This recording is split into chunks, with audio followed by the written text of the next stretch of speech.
نحمدہ و نصلی علی رسولہ الکریم اما بعد فاعوذ باللہ من الشیطان الرجیم بسم اللہ الرحمن الرحیم۔ اس پرفتن دور میں، فرقوں کے دور میں، جس میں ہر بندہ اپنے اپنے فرقے پر ایک متعصب حیثیت سے عمل پیرا ہے، اگر اس آدمی کو کسی دوسرے کی بات صحیح بھی دل سے معلوم ہو جائے کہ دوسرے کی بات بالکل صحیح ہے، تو فرقے کے تعصب کی بنا پر وہ اس کو تسلیم کرنے کے لیے تیار نہیں ہے۔ اس لیے جو فرقہ پرستی ہے، اس سے ذرا ہٹ کر ہم غور کریں تو ہر بندہ یہ بات جانتا بھی ہے، مانتا بھی ہے کہ مرنے کے بعد، قبر میں مرنے کے بعد ہمارے پاس قیامت کے دن کیا یہ پوچھا جائے گا کہ تمہارا کس فرقے کے ساتھ تعلق تھا۔ اگر قرآن میں یا حدیث مبارکہ میں اس قسم کا کوئی سوال ہو تو خدا را مجھے بتائیں، کون سے فرقے سے آپ تعلق رکھتے تھے، کن کے ساتھ آپ کا تعلق تھا؟ یہ سوال پوچھا جائے گا کسی سے؟ کوئی ہو تو بتائیں۔ سب سے پہلا پوچھا جائے گا من ربو کا، یہ بتاؤ رب کس کو مانتے تھے؟ میرے بھائی، چاہے کسی فرقے سے تعلق رکھتے ہو تو سب سے پہلی بنیاد نجات کی عقیدہ توحید ہے۔ اگر بندہ معاہد نہیں ہے، توحید نہیں ہے اس میں، وہ شرک جلی یا شرک خفی میں مبتلا ہے، تو وہ چاہے کسی فرقے کے ساتھ تعلق رکھتا ہو، اپنے آپ کو وہ کسی جماعت سے تعلق رکھنے وہ دعویٰ کرتا ہو، اگر اس میں شرک ہے تو میں دعوے سے کہتا ہوں اس کو نہ محبت رسول بچا سکتی ہے، نہ محبت اہل بیت بچا سکتی ہے، نہ محبت صحابہ بچا سکتی ہے، نہ محبت ائمہ بچا سکتی ہے، نہ محبت اولیاء کرام بچا سکتی ہے، نہ اس کو نماز بچا سکتی ہے، نہ روزہ بچا سکتی ہے، نہ زکوٰۃ، کوئی چیز بھی نہیں بچا سکتی۔ اگر اس میں جو شرک آ گیا، اس کو اللہ پاک کبھی بھی معاف نہیں کریں گے۔ ان اللہ لا یغفر ان یشرک بہ ویغفر ما دون ذلک لمن یشاء، قرآن کی واضح آیت ہے کہ ہم نہیں معاف کریں گے ان کو جو اللہ کے ساتھ شرک کرتے ہیں۔ رائی کے ذرے سے کم درجے میں اگر کسی نے شرک کیا تو اس کی کوئی عبادت قبول نہیں۔ اب کوئی محبت اہل بیت میں وہ شرک کرے، ائمہ کرام کو اور اولیاء کرام کو یا اہل بیت میں سے کسی افراد کو وہ اللہ کا شریک ٹھہرا دے۔ آج کل مالک کہہ رہے ہیں، خالق کہہ رہے ہیں، ساری کائنات کا خالق، رازق، ساری کائنات کو رزق تقسیم کرنے والا خدا را اپنے عقیدوں کی اصلاح کریں قرآن کی روشنی میں۔ تو سب سے پہلے عقیدہ توحید ہے، چاہے وہ کوئی بھی چھوڑ گیا تو اس کی کوئی عبادت قبول نہیں، تو یہ بنیاد ہے۔ پھر عقیدہ رسالت ہے، اللہ کے رسول صلی اللہ علیہ وسلم پر ایمان ہم لائے ہیں، آپ کی نبوت و ختم نبوت پہ ایمان ہے، آپ کے بعد قیامتیں برپا ہو سکتی ہیں، کوئی نبی نہیں آ سکتا، نہ ذلی نہ بروزی، کوئی بھی نہیں۔ اگر کوئی آسمانوں پہ چڑھتا رہے، اترتا رہے، کتابیں ہاتھ میں لے کے آتا رہے اور کہے میں نبی ہوں، وہ کائنات کا دجال ہو سکتا ہے، نبی نہیں۔ یہ عقیدہ ہے تمام مومنوں کا، تمام مسلمانوں کا۔ تو کیا اللہ کے رسول صلی اللہ علیہ وسلم کی اطاعت ہمارے اوپر ضروری نہیں؟ چاہے وہ محبت اہل بیت کا دم بھرنے والے ہوں، محبت صحابہ کا بھرنے والے ہوں، محبت اولیاء کا بھرنے والے ہوں، خدا را اللہ کے نبی کی تابعداری۔ عملی طور پر انسان میں کمزوریاں ہو سکتی ہیں، انسان ہے، لیکن خدا را یہ عقیدہ تو بنائیں کہ ہم نے مرتے دم تک ہر قدم پر اپنے رسول کی تابعداری کرنی ہے صلی اللہ علیہ وسلم۔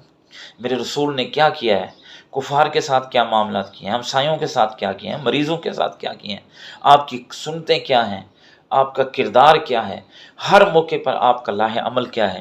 تو یہ بنیادی چیزیں ہیں۔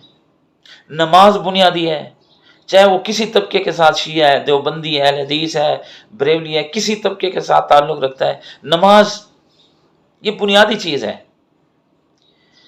اور نماز نہیں، قرآن،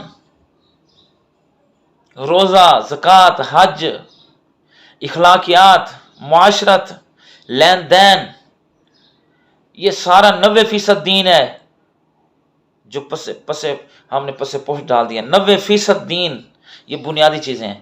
اس لیے میں ابھی آپ کو سنانے والا ہوں جو ہے حضرت علامہ جواد نقوی صاحب کے بہت ہی قیمتی پھول جو انہوں نے جو ہے بیان کیے ہیں، خاص کر ہمارے وہ بھائی جو اہل تشیع ہیں وہ ان کو سنیں اور اس پر غور کریں، اور ہم بھی سنیں اور غور کریں۔ آئیے میں بھی سنتا ہوں اور آپ بھی سنیں۔ عزیزان، جو چیزیں قطعاً امام جعفر صادق علیہ السلام کے دین میں نہیں ہیں اور آج آپ کو نظر آتی ہیں مختلف جعلی شیعہ شکلوں کے اندر، وہ یہ ہیں۔ میں چند خصوصیات ذکر کرتا ہوں، آپ یہ دیکھیں، اگر یہ نظر آتی ہیں کسی میں، یقین جان لو وہ شیعہ نہیں ہے، وہ جعلی ہے، وہ بنو امیہ کا بنایا ہوا شاخ ہے، بنو عباس کی بنائی ہوئی شیعہ شاخ ہے، وہ جعفر صادق کے پیروکار نہیں ہے۔ سب سے پہلی چیز جو تشیع کے اندر دیکھو کہ اگر شرک نظر آتا ہے آپ کو، ذرہ برابر شرک، ذرہ برابر، حتی شرک خفی، وہ شیعہ نہیں ہے۔ جس کی بات میں، جس کے عمل میں، جس کے نظریے میں، جس کی سوچ میں، چونکہ جعفری تشیع، جعفری تبیین توحید ہے، توحید محض و خالص۔ یہ بات ذمہ دارانہ عرض کر رہا ہوں، تقریری نکتہ نہیں ہے۔ اگر کوئی بھی مائل ہو، اول تو منابع سب کے اختیار میں ہے۔ توحید مرحوم شیخ صدوق کتاب ہے جعفر صادق علیہ السلام کی احادیث کی، اصول کافی میں کتاب التوحید ہے، ہر حدیث کی کتاب کے اندر پورا چیپٹر ہے، باب ہے، باب التوحید، وہ پڑھیں، کوئی بھی شخص پڑھے، سب کے پاس موجود ہے۔ شرک ذرا برابر اگر کسی کے ہاں پایا جاتا ہے، ذرا برابر شرک، عملی شرک، قولی شرک، قلبی شرک، عبادی شرک، وہ جعفر صادق علیہ السلام سے تعلق نہیں رکھتا۔ غلو، امام صادق علیہ السلام کا بہت زیادہ وقت غالیوں کے خلاف مبارزے میں گزرا۔ جہاں غلو پایا جاتا ہے، غالی ہے، وہاں غلو کا معنی کر چکے ہیں، پہلے آپ کو بتا چکے ہیں۔ ائمہ ہدا کو بڑھا کر الوہیت کے درجے پہ لے جانا، صفات میں، ذات میں، اعمال میں، امام کو نعوذ باللہ اللہ کا درجہ دے دینا، کسی بھی پہلو سے دے دینا، یہ غلو ہے، یہ شرک بھی ہے، غلو بھی ہے، یہ جعفری مذہب میں نہیں ہے۔ جعلی تشیع کے اندر ایک اور چیز جو زور و شور سے ہے، MI6 خصوصاً اس کے اوپر اس کا بہت زیادہ اصرار ہے۔ آپ توجہ فرمائیں، جعفری کیا ہے اور جعلی کیا ہے؟ جعفری وہ مسلک ہے، وہ دین ہے کہ تمام مسالک کے علماء، بلکہ ان کے قائدین، امام ابو حنیفہ، امام مالک، یہ خود آ کر امام صادق کی شاگردی اختیار کرتے ہیں، اور امام صادق کو پتہ بھی ہے کہ یہ میری امامت کے قائل نہیں ہے۔ امام کو پتہ تھا اپنے شاگردوں میں کون میری امامت کا قائل ہے اور کون امامت کا قائل نہیں ہے، اور امام نے اپنی کلاس سے اٹھایا نہیں کہ تو خلفاء کا پیروکار ہے، تو میری کلاس میں کیا کر رہا ہے۔ جعفری سلسلہ، جعفری طریقہ تعلیم یہ ہے۔ امام صادق کی اگر تعلیم ہے تو آپ تمام مسالک کے علماء آئیں، طلبہ آئیں، آپ کے پاس تعلیم حاصل کریں، آپ ان کو تعلیم دو، اور یہ نہ فرق کسی کو محسوس ہو کہ شیعہ شاگرد کو علیحدہ تعلیم دے رہے ہیں، سنی کو علیحدہ تعلیم دے رہے ہیں، اور ایسی تعلیم دو، سنی طالب علم کو، سنی عالم کو ایسی تعلیم دو کہ جب اس سے عمر پوچھی جائے تو کہے یہی 2 سال جو جعفر صادق کی خدمت میں گزرے یہی میری عمر ہے، باقی ضائع ہے۔ لولا سنتان لہلک نعمان، اگر یہ 2 سال نکال دو نعمان کی زندگی میں، ابو حنیفہ کی زندگی میں کچھ بھی نہیں رہتا پیچھے۔ یعنی امام صادق علیہ السلام کا جعفری سلسلہ یہ ہے، اور جس کے اندر یہ گنجائش نہیں ہے وہ جعلی ہے، وہ جعلی تشیع ہے، جس کے اندر دوسرے مسالک کی بے حرمتی عبادت سمجھی جاتی ہے، لعن طعن عبادت سمجھی جاتی ہے، نہ خیر۔ جعفری مذہب میں دوسرے مسلک کے شاگرد کو لو، وہ آیا ہے سنی بن کر اور سنی ہی رہا، یوں نہیں کہ امام صادق علیہ السلام نے پہلے اس سے کلمہ پڑھوایا کہ ادھر پہلے توبہ کر پھر اس کے بعد تجھے درس پڑھاتا ہوں۔ جس نظریے پر ہے ٹھیک ہے، اگر تو علم حاصل کرنے آیا ہے، ہمارے ہاں شرط نہیں ہے، آپ جس رائے کے معتقد ہو اور میں آپ کو دین پڑھاتا ہوں، اور دین پڑھا دیا۔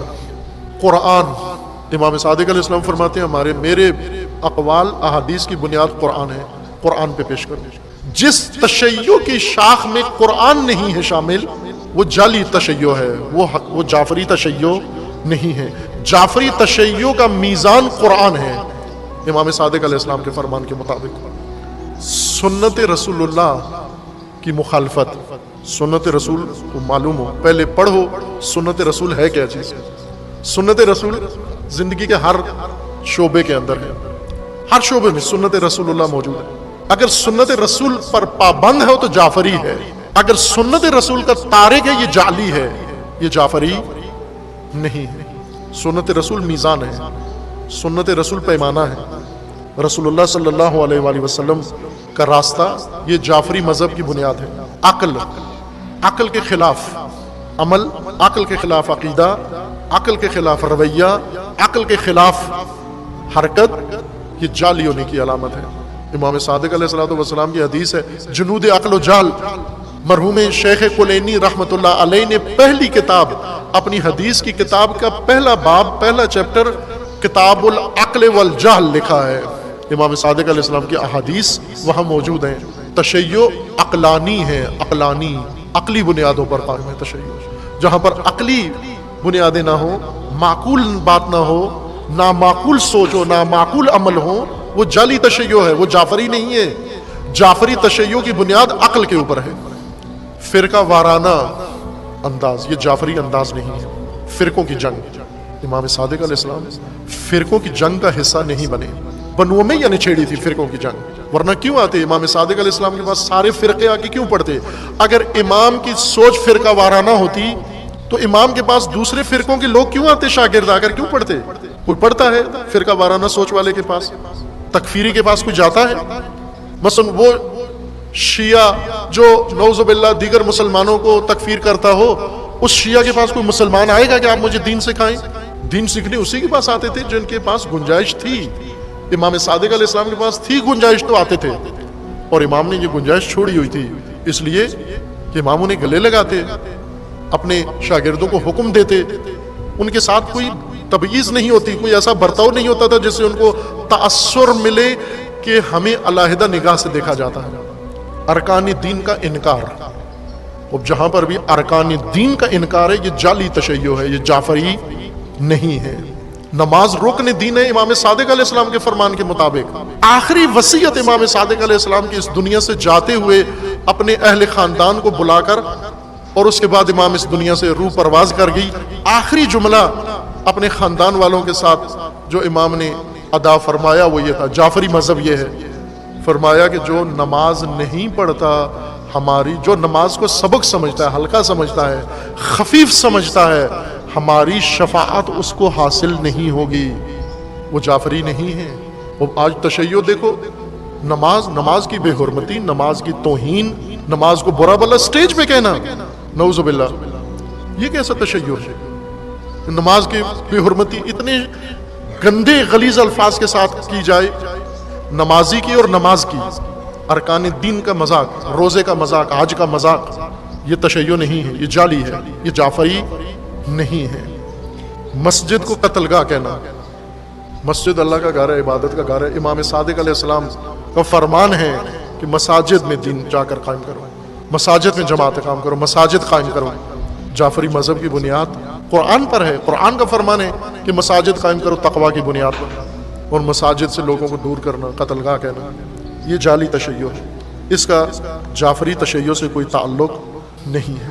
عزیزان، امام جعفر صادق علیہ السلام ایک تحریک تھی، تحریک جعفری، اصل میں جو فقہ جعفری یا مسلک جعفری یا مذہب جعفری قرار پایا ہے، وہ تو وہی دین رسول اللہ ہے، دین قرآن ہے، اللہ کا دین ہے، اللہ کا دین ہے، جس کی بقا کے لیے، جس کے احیاء کے لیے، جس کی تبیین کے لیے، اور جس سے بدعت و ضلالت و گمراہی کا غبار ہٹانے کے لیے، اور جس کی شفافیت کے لیے امام جعفر صادق علیہ السلام نے تحریک شروع کی، تحریک جعفری۔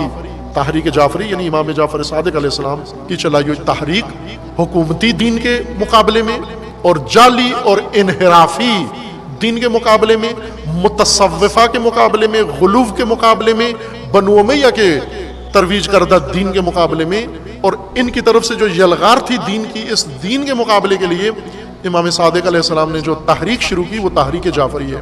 اور آج وہ کام جو عصر امام صادق میں بنو امیہ کر رہے تھے، آج اس وقت ایک حکومت تھی بنو امیہ کی اور ایک گمراہ مرکز تھا، اور آج آپ دنیا میں دیکھیں 50 ملک یہ کام کر رہے ہیں، 50 حکومتیں یہ کام کر رہی ہیں، اور ان کے پیچھے کفار، مشرکین، MI6، CIA سیونسٹ ان کے پیچھے بیٹھے ہوئے ہیں. وہ آج تشیع کو بچانے کے لیے زیادہ طاقتور تحریک کی ضرورت ہے، تحریک جعفری کی ضرورت ہے. تشیع میں کئی تحریکیں ہیں اپنے زمانے کے مطابق، حالات کے مطابق.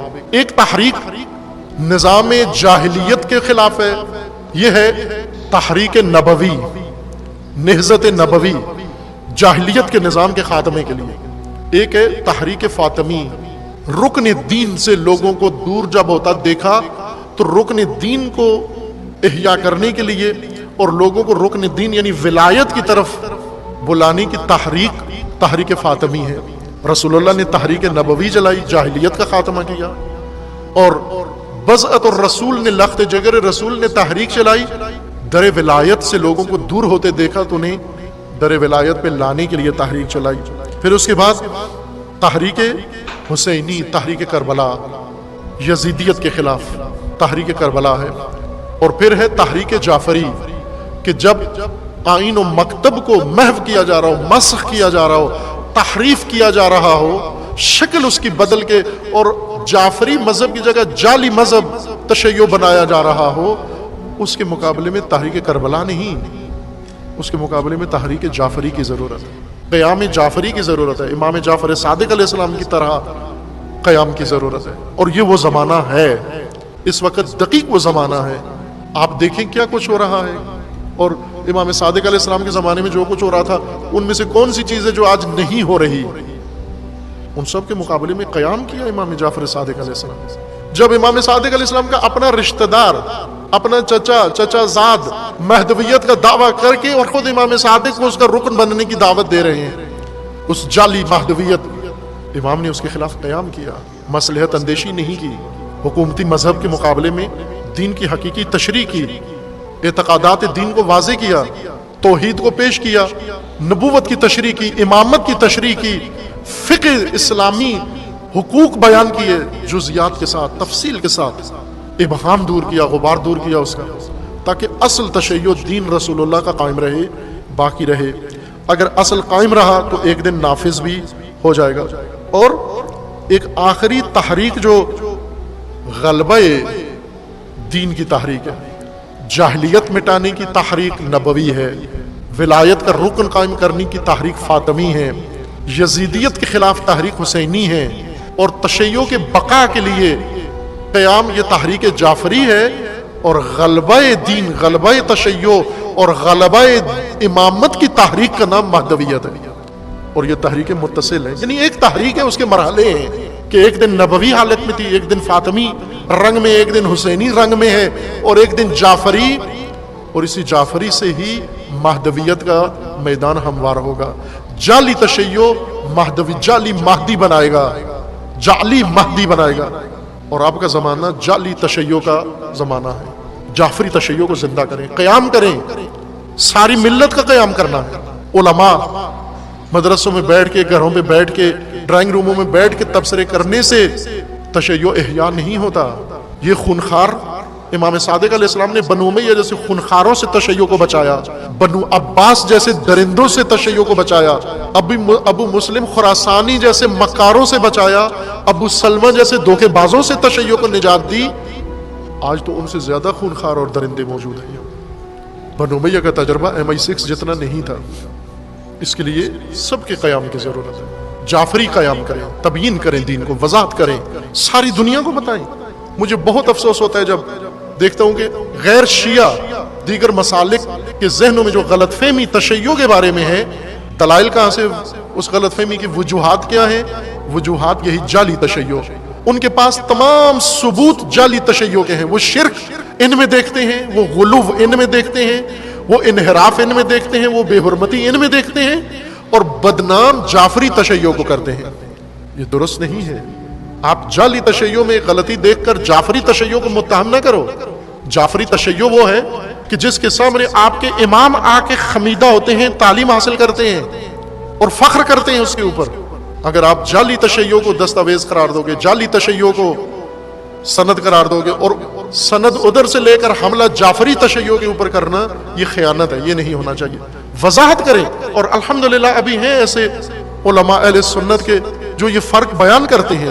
کہ جعلی اور جعفری الگ کر کے بتاتے ہیں لوگوں کو کہ یہ جعلی شیعہ ہے، یہ جعفری شیعہ ہے، یہ فریضہ ہے سب کا، ورنہ امام جعفر صادق علیہ السلام کی وہ ساری کوشش رائگان چلی جائے گی۔ یہ زمانہ بہت درندہ زمانہ ہے، خونخوار زمانہ ہے۔ اس میں انہیں پتہ ہے، انہوں نے ڈرون بھیج کے، جہاز بھیج کے دیکھ لیا کہ تشیع اس طرح سے ختم نہیں ہوتا، کربلا مچا کے دیکھ لیا ختم نہیں ہوتا، لیکن شرک و غلو ان کے اندر ہو، جعلی سلسلے ان کے اندر پیدا کیے جائیں، پھر یہ ختم ہو جائیں گے، کمزور ہوں گے۔ اور یہ ڈرون سے زیادہ خطرناک ہے۔ امام 11 میں امام حسن عسکری علیہ السلام کی وہ معروف روایت جو بارہا پڑھی ہے آپ کی خدمت میں، جس میں امام نے فرمایا کہ یزید کے لشکر سے زیادہ خونخوار لشکر، زیادہ درندہ لشکر ہمارے کمزور شیعوں کے لیے یہ اہل منبر ہیں، یہ خطیب ہیں، یہ ذاکرین ہیں، جو ہمارے شیعوں کی کمزوریوں سے فائدہ اٹھا کر انہیں گمراہ کرتے ہیں۔ یہ لشکر اس یزید سے زیادہ درندہ ہیں۔ اس لشکر سے بچانا امام صادق کا کام ہے۔ یہ قیام یزید کے لشکر کے مقابلے میں حسین ابن علی نے قیام کیا، اور یزید کے لشکر سے زیادہ درندہ لشکر کے مقابلے میں امام جعفر صادق علیہ السلام نے قیام کیا، ورنہ یہ کب کا تشیع کو ختم کر کے بیٹھے ہوتے۔ لیکن آج الحمدللہ یہ شجرہ طیبہ قائم ہے اور باقی ہے۔